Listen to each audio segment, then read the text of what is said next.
एक लेख एक पत्र, जिनको लिखे हुए हैं भगत सिंह, और यह एक ऐतिहासिक पत्र है। तो यह वीडियो क्लास 12 के हिंदी के बिहार बोर्ड के चैप्टर नंबर 6 एक लेख एक पत्र की है। तो इस वीडियो में हम टोटल के टोटल समरी देखने वाले हैं एक लेख और एक पत्र के, और साथ में लेखक परिचय भी देखेंगे। और इस वीडियो को देखने के बाद हम दावे के साथ कह सकता हूं कि आप जो है ना हर एक सब्जेक्टिव क्वेश्चन, हर एक ऑब्जेक्टिव क्वेश्चन एग्जाम में आसानी से बना लेंगे। लेकिन शुरू में मैं इतना कॉन्फिडेंस के साथ क्यों कह रहा हूं? क्योंकि आप बना लेंगे, एक्चुअली बात है, क्योंकि हमने इस चैप्टर से पहले 5 चैप्टर पढ़ा दिया है। बातचीत, उसने कहा था, संपूर्ण क्रांति, अर्धनारीश्वर और रोज कहानी। तो हमने 5 पढ़ा दिया है। तो आप लोग पढ़े होंगे, जो पढ़े होंगे उनको पता होगा कि जो है ना आसानी से वो लोग बना लेंगे, क्योंकि हम इस प्रकार से आपको बताते ही हैं कि ना कि आपको बुक उठाने की आवश्यकता नहीं होगी, रटने की आवश्यकता नहीं होगी, पढ़ने की आवश्यकता नहीं होगी। बस आप ओनली 15 से 20 मिनट यहाँ पर टाइम स्पेंड कीजिए। जहां इनपुट दीजिएगा तभी आउटपुट आएगा। कहने का मतलब है यहाँ पर समय दीजिएगा ना, तभी आप कुछ यहाँ से सीख करके जाइएगा। तो चलिए हम आपको बताने वाले हैं टोटल समरी, ठीक है। तो सबसे पहले आप एक बात बताइए, कोई भी मूवी आता है, मूवी कहने का मतलब कोई भी फिल्म आता है, उससे पहले क्या आता है? एक टीजर आता है ना, टीजर आता है ना। एग्जाम जब आता है, बोर्ड एग्जाम आता है, उससे पहले क्या आता है? तो टेस्ट एग्जाम आता है, 6 माही टेस्ट, 3 माही टेस्ट, इस तरह से आता है। 6 मंथ पर, 3 मंथ पर या फिर 9 मंथ पर एक टेस्ट आता है, ठीक है।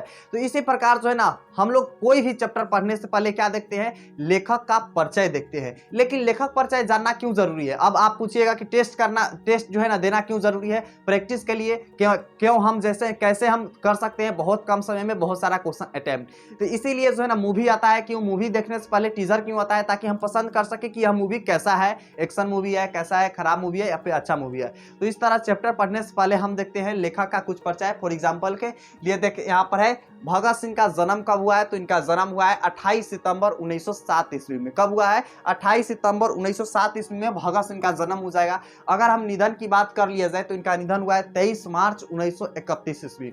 भगत सिंह का निधन कब हुआ है? 23 मार्च 1931 ईस्वी। अगर यहाँ जो है ना इनका शहादत क्यों लिखा हुआ है? वैसे बहुत सारा में तो देहांत, निधन, मृत्युक लिखा रहता है, यहाँ पर शहादत क्यों लिखा हुआ है? शहादत लिखने का पीछे जो है ना हर एक चीज का पीछे एक होता है ना छुपा हुआ राज होता है ना। शहादत लिखने के पीछे भी एक ना है छुपा हुआ राज है। क्यों लिखा हुआ है? क्योंकि शाम के 7:33 पर लाहौर के षड्यंत्र केस में कहाँ हो गई? तो फांसी दी गई थी इसके, इसलिए यहाँ पर शहीद हुए थे। यानी भारत देश के लिए, भारत के आजाद दिलाने के लिए भगत सिंह जो है ना शहीद हुए थे, इसलिए शहादत लिखा हुआ है। इनकी जो है ना बीमारियां में, एक्सीडेंट में, अदर चीज में मृत्यु नहीं हुआ है, इसलिए जो है ना निधन या फिर देहांत या फिर मृत्यु नहीं लिखा हुआ है, ठीक है। आगे जानेंगे हम लोग इनका पैतृक जो है ना जन्म स्थान क्या हो जाएंगे। इनका जन्म स्थान एग्जाम में पूछे जाते हैं कि भगत सिंह का जन्म स्थान क्या हो जाएंगे? तो बंगाचक हो जाएंगे। क्या हो जाएंगे? तो बंगाचक हो जाएंगे भगत सिंह का जन्म स्थान। और कहां पर है बंगाचक? तो वर्तमान में जो है ना लायलपुर पाकिस्तान में पड़ते हैं बंगाचक। गुगैर ब्रांच वर्तमान लायलपुर पंजाब में हो जाएंगे। सॉरी, पंजाब नहीं, पाकिस्तान में हो जाएंगे, पहले पंजाब में था। नेक्स्ट है, अगर हम बात करें पैतृक गांव, इनका पैतृक गांव कौन सा है? तो इनका पैतृक गांव जो है ना यहाँ पर आपको दिख रहा होगा खटकर कला, ठीक है। खटकर कला इनका जो है ना पैतृक गांव है। कहां पर है? जो तो यह पंजाब में है, ठीक है। खटकर कला गांव कहां पर है? तो पंजाब में हो जाएंगे। आगे है, इनकी माता एवं पिताजी का नाम क्या है? क्योंकि अक्सर एग्जाम में जाइए तो क्या पूछते हैं कि भगत सिंह का माताजी का नाम क्या हो जाएंगे? तो माताजी का नाम है विद्यावती। पिताजी के नाम क्या हो जाएंगे? तो सरदार किशन सिंह। क्या हो जाएंगे? सरदार किशन सिंह हो जाएंगे। किनकी माताजी एवं पिताजी के नाम? तो पिताजी के नाम हो जाएंगे सरदार किशन सिंह, भगत सिंह का माताजी के नाम हो जाएंगे विद्यावती, ठीक है। आगे है इनकी गतिविधियां, यानी इन्होंने क्या क्या चीज में गतिविधियां किया है। इन्होंने जो है ना 12 वर्ष की उम्र में जलियांवाला में कूद पड़े थे।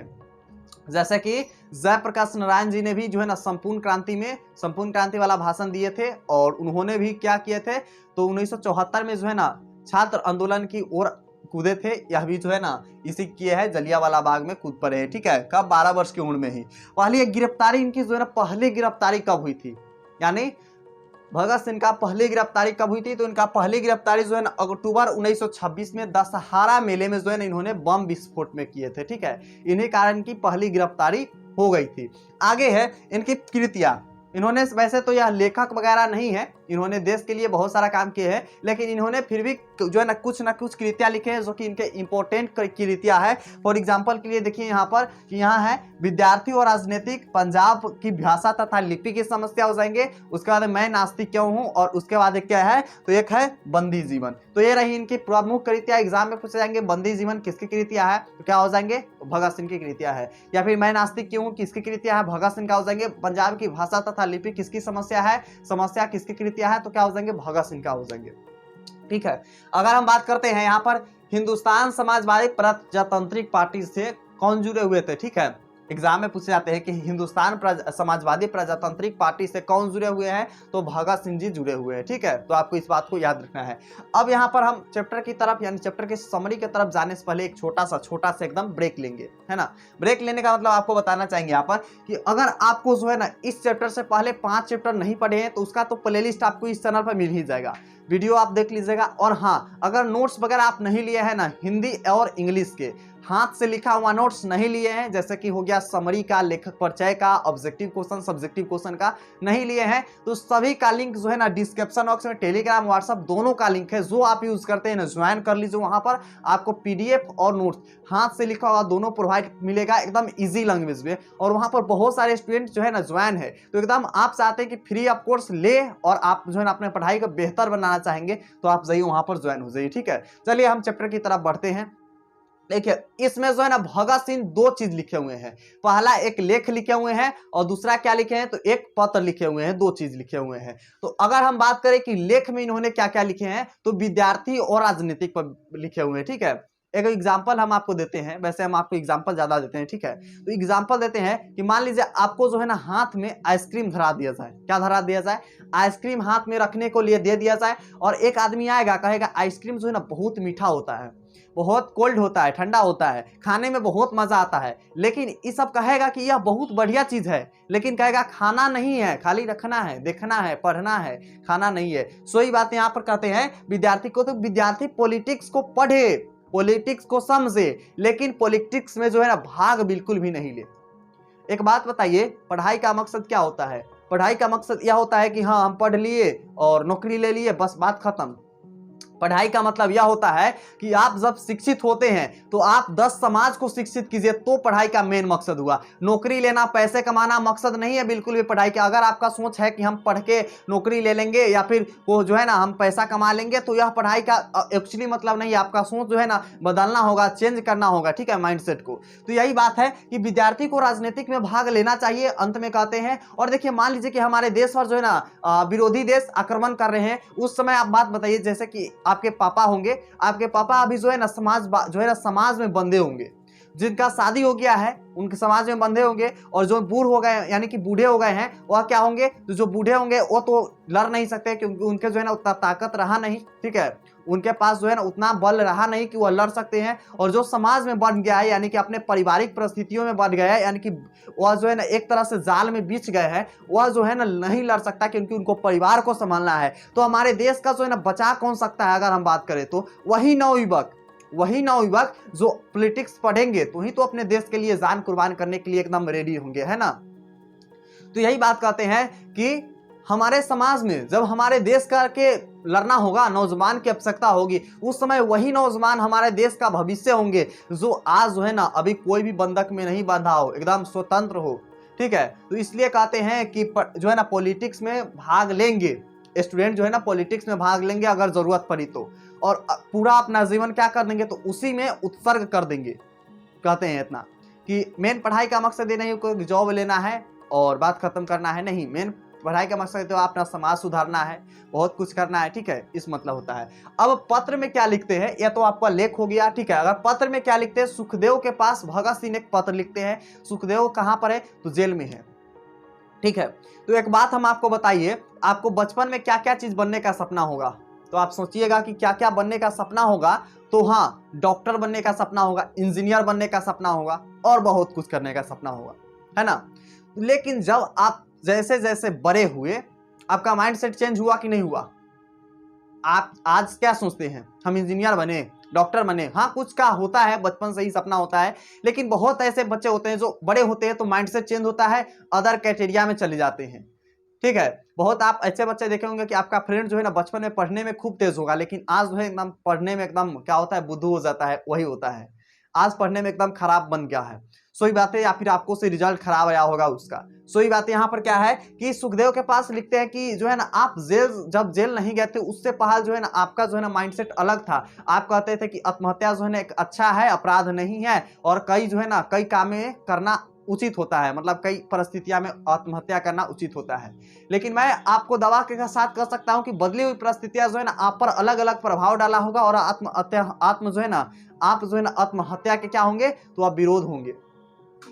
आत्महत्या करना क्या है, तो एक घृणित अपराध है, कैरता का काम है, डरपोक का काम है, जो थोड़ा सा कष्ट सहन नहीं कर पाते हैं और अपनी जिंदगी को क्या कर लेते हैं, नष्ट कर लेते हैं। कौन कहते हैं, भगत सिंह कहते हैं, हम नहीं बोल रहे हैं, ठीक है, भगत सिंह बोल रहे हैं, ठीक है। तो यही बात है कि कैरता का काम है आत्महत्या। मान लीजिए कि एक बात बताइए, लेकिन एक चीज, देश के लिए जब कोई बंदा लड़ता है, मान लीजिए कि आप जो है ना, एक छोटा सा एग्जांपल देंगे कि पंजाब जो है ना राजनीतिक जीवन में बहुत सारा भाग लिए हुए हैं, ठीक है। उन्होंने भी बलिदान अपना बहुत सारा दिए हुए हैं, देश का कुर्बान, यानी देश को जो है ना स्वतंत्र कराने में बहुत सारा कुर्बानियां दिए हुए हैं। लेकिन क्या होता है, पंजाब को आज भी राजनीतिक क्षेत्र में जो है ना बहुत पिछड़ा माना जाता है। क्यों माना जाता है, एक बात बताइए, आपके गांव में जब कोई फसल में आग लगता है या फिर किसी के घर में आग लगता है, उस समय पानी से जो बुझाता है आग को, उसको आप पूछते हैं कि आप कौन सा कास्ट है, आप राजपूत है, ब्राह्मण है, या फिर भूइयार है, छोटे छोटे कास्ट आप बताते हैं? बिल्कुल भी नहीं बताते होंगे। उस समय मेन मकसद क्या रहता है कि आग को कैसे भी बुझाया जाए, कोई भी कास्ट रहे चलेगा। लेकिन जब कोई पूजा त्योहार आता है, शादी ब्याह आता है, उस समय हम लोग कहते हैं कि नहीं, ये निचले कास्ट है, इसको नहीं पूछना है ना। मतलब तुमको जो है ना खराब परिस्थितियां में कोई भी कास्ट हो चलेगा, लेकिन अच्छा परिस्थितियां में उसको नहीं देखा जाएगा ना। सही बात है। बहुत सारा जो है ना, यह समझाने के एग्जाम्पल का मतलब यह हुआ कि पंजाब भी बहुत सारा राजनीतिक जीवन में भाग लिए हैं, लेकिन पंजाब को आज भी पिछड़ा क्षेत्र में कहा जाता है पंजाब को, ठीक है। कहते हैं यहाँ पर कि जब मान लीजिए कि आप देश के लिए लड़ रहे हैं, मान लीजिए कि आप जो है ना फसल बर्बाद हो गया, और आप जो है ना कहने गए वहाँ का सरपंच के या फिर मुखिया का, कहने गए कि फसल बर्बाद हो गया। अब आप जाइएगा वहाँ पर, दो कोरा आपको मारेगा तो कहिएगा नहीं नहीं, आप वहीं लंग से भागने लगिएगा। मतलब कहने का मतलब है, जब आप देश के लिए लड़ रहे हैं, अपने समाज के लिए लड़ रहे हैं, तो आपको डरना नहीं है। जैसे कि भगत सिंह जो थे, एक बम फेंक दिए थे असेंबली में, चलती असेंबली में बम फेंके थे, उसमें अचानक पकड़ा गए थे, ठीक है। लेजिस्लेटिव असेंबली में बम फेंके थे उन्होंने, अचानक पकड़ा गए थे। तो कहते हैं भगत सिंह को उस समय हम माफी वगैरह मांग करके क्या करते, तो छूट जाते, यानी छूट जाते। लेकिन इससे क्या होता कि हमारे जो लोग हैं जिनके लिए हम लड़ रहे हैं, वो उनका वो जो है ना बुरा प्रभाव पड़ता, वो कभी किसी के लिए लड़ते नहीं। कहते कि आगे वाला बंदा जो है ना क्या कर लिया, माफी मांग लिया, इसलिए हम खुशी खुशी फांसी पर चढ़ गए अपने देश के लिए। यही इस कहानी इस जो है ना चैप्टर का, यह पत्र का मकसद है। तो आपको समझ में आ गया ना कि लेख और पत्र दोनों हमने आपको समझा दिया। तो यह रहा आपका समरी क्लास 12 का चैप्टर नंबर 6 का।